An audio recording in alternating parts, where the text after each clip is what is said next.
And we saw that right off the bat. The first snap was a 6-yard run off tackle for Derrick Henry, and it continued, and it got worse. When you watch Derrick Henry and the Tennessee Titans play, this is what you know.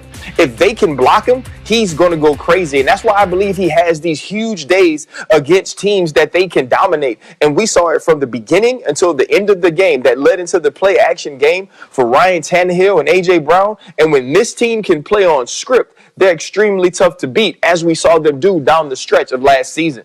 You know, Rex, this is a team, again, that last year got red hot late and made that deep run in the playoffs. Do they look like that again to you? Yeah, they absolutely do, and especially on offense. And Ryan talks about if you can block him. Yeah, this man gets stronger as the season goes on. We saw it all through the playoffs last year, and that's a scary thing. And we know, look, come playoff time, man, I mean, it's all about aspirin and it's about tape. It is hard to play those games at that time. You don't want to face this beast. And believe me, they're getting stronger. The thing that I'm encouraged with most, though, out of the Titans is the defense. Because, look, they've been horrendous. The first half of the season, they were absolutely terrible. But they're getting better and better and better, kind of like Kansas City did last year. And to me, that might be a formula where you gotta take this team seriously. Dan, what do you see from Tennessee right now? I didn't hear you, Greeny. What do you think about Tennessee right now? I just, last week I said this is the one team in the NFL that never wavers from their identity. And then I think the best way to describe this team when it comes to their run game is it's just suffocating. I mean, they block it so well. You get pressure from up top. Now, when you get pressure, you're going to get slanters on the defensive line. All you need in the zone run game is to shut one guy off. Look at left guard, Roger Saffold. I saw you off, and look at the front side. Be good on the front side, hat on a hat, be great on the backside. And that's what the Titans are. Good on the front side, championship level on the backside. That's what helps their run game so much. And I think it's just a suffocating run game that really forces other teams to kind of play in panic. They play in fear. They go, wait, they're going to get 7-8 possessions. They're going to control the clock and march down the field into their run game. They're a difficult matchup for everybody because they can tote the rock. Don't forget, remember, the Titans. We're just getting started on a Monday jam-packed with what Rodgers has. Yeah, are you kidding me? There's that relentless Bears pass rush like the 85 Bears. I don't think so. Devontae Adams with the touchdown. No extra point, so it's 6-0. First play of the second quarter, it's Rodgers again. It's Mercedes Lewis this time. Packers leading 13-3. Mitchell Trubisky would get intercepted because that's what happens. And then, Dan, here's Rodgers again, this time Allen Lazard. Yeah, just beautiful play design, snapping the ball at motion. Lazard becomes uncovered. Rodgers athletically fading back in the pocket, finds him in the middle of the end zone by himself. Packers up 20-3. Here's Trubisky, his first start since week 3, 3rd and 17. That's not what we have in mind. Scoop and score. Preston Smith going the other way. 27-3 Green Bay late in the second quarter. Third quarter, it's 27-10. Trubisky, Dan is going to throw this one into a team meeting. Yeah, Greeny, this is just man-to-man coverage. All you got to do is read that drop-down safety. The in route is wide open, but Mitchell Trubisky's playing YOLO ball and throwing it wherever he wants, equals a touchdown. Then I love the fact that Green Bay comes back, takes their play-action shot. They get the tight end to bend out, cross-face to the safety. Easy touchdown for this Green Bay Packers and number 12. Rodgers threw 4 touchdowns. The Bears lose their 5th straight. 41-25 is the final score on Sunday Night Football. And with that performance, Rodgers now has 5 games this season with 4 touchdowns and 0 picks. That is already 1 game shy of the all-time record set by Peyton Manning in 2013. Manning won the MVP that season. Rodgers is certainly in that conversation this season. And so it feels like another game where the winning team, it's just easy to see, right? Rodgers, spectacular. They just dominate. But RC, let's talk about the Bears, who are a team that were 5-1 at one point this season. Now what do we say about them? The Chicago Bears hibernate in a den of hopelessness.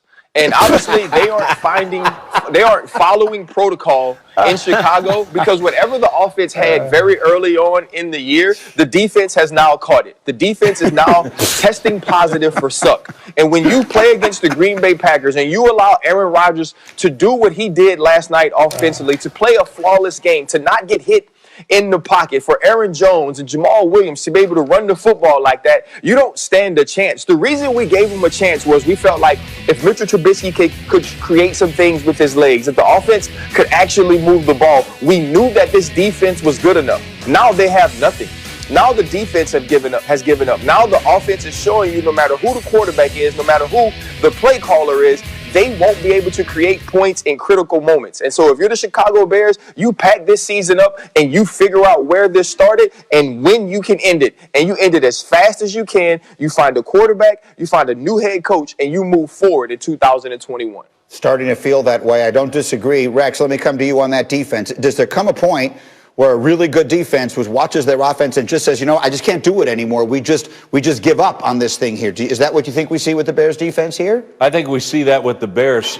We definitely do. But if you're a really good defense, that never happens. Look, I've been on some horrendous teams. Ryan Clark, same thing. We've been part of great defenses, and it doesn't look like that.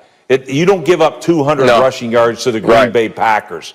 And 4 touchdowns, by the way, to Aaron Rodgers throwing the ball. Like, they have, I've said it forever, that I think it's the most talented defense in the league. But they don't play that way.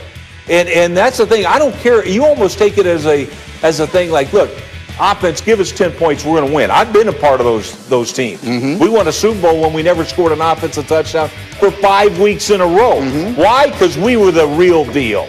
And you ain't the real deal in Chicago, and I don't know why.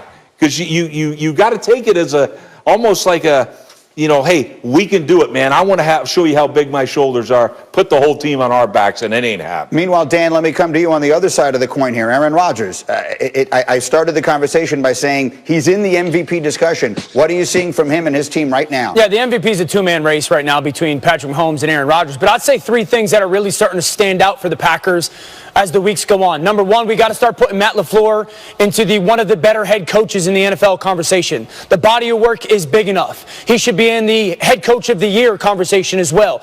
Number 2, how easy things are looking for this offense. I mean, if you want to watch an offense operate, so much is easy on all the players. And that comes down to having a very clear vision of how to attack the defense, having a very clear vision of what you're good at, and then your guys executing at a very high level. And then the third thing is this.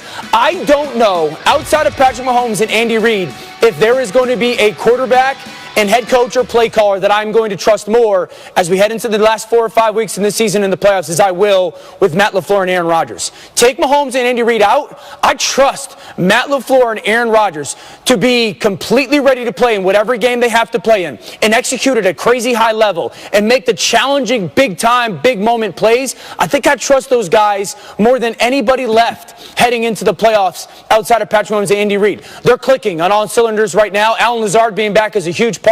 And the Packers, if their defense just doesn't stink, are going to be brutally tough to beat. RC, really quick. You played Aaron Rodgers in a Super Bowl when he was as good as anyone's ever been. How close to that does he look right now?